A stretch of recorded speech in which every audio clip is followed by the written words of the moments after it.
Hey, what's up guys? So in this video tutorial, I'm going to be showing you how you're going to be receiving the data that gets emitted from the Node server. Actually from the server.js file that we created. So the first thing we need to do is we need to replace this console.log with an emit function. So we're going to just type in IO emit, and the first argument is going to be the data that we want to emit. No, I apologize. The first argument is going to be the key that we're going to be using. So we're going to use the same key. We're going to just put new order.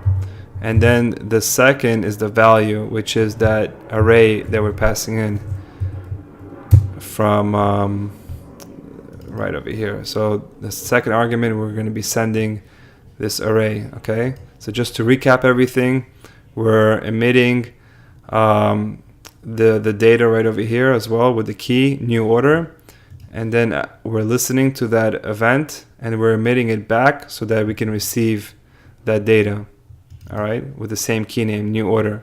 So we're going to use this key on the receiver file. So let's create the receiver file, and I'm going to just create a new file. I'm going to name it receiver. I already have one. So I'm going to just put receiver1. Okay, receiver1, and hit OK. And since I already have the code copied, I'm going to simply paste that right over here. But I actually need to just delete this PHP tag because it's interfering with both the HTML and mainly the HTML code, because there's no PHP code yet. So let me just delete this. All right, so on the receiver file, we want to again connect to the server we created on the server.js file. And again, we want to use the same port that we entered on the server.js file. Then we're listening for that new order event that we entered on the server.js. And the second argument is going to be the callback, which is going to be passing the data that gets sent from the server.js file. And we're just outputting it to the browser. So let's see how this is going to work. Before we test it out, you want to make sure that you close the connection and initialize it one more time. And the reason why you want to initialize it so that the server.js file can be initialized with the latest changes that we just applied. Okay, so let's go to our browser. So you're going to type in the URL to your receiver file.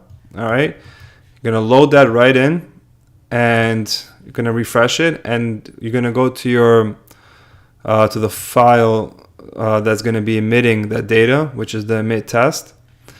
And when I refresh the page, you're going to see that right over here. Voila, just like that.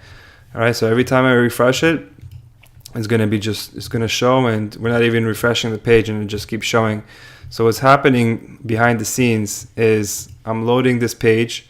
It's emitting that data over to the server.js. The server.js is listening to that data, and it's emitting it back, which is being picked up by the receiver file using this JavaScript code. It's connecting again to the server, and it's listening to that new order we're emitting back, and it's outputting to the console log. So that's it, guys. In the next video tutorial, we'll just be using that to populate a list of messages on the receiver page.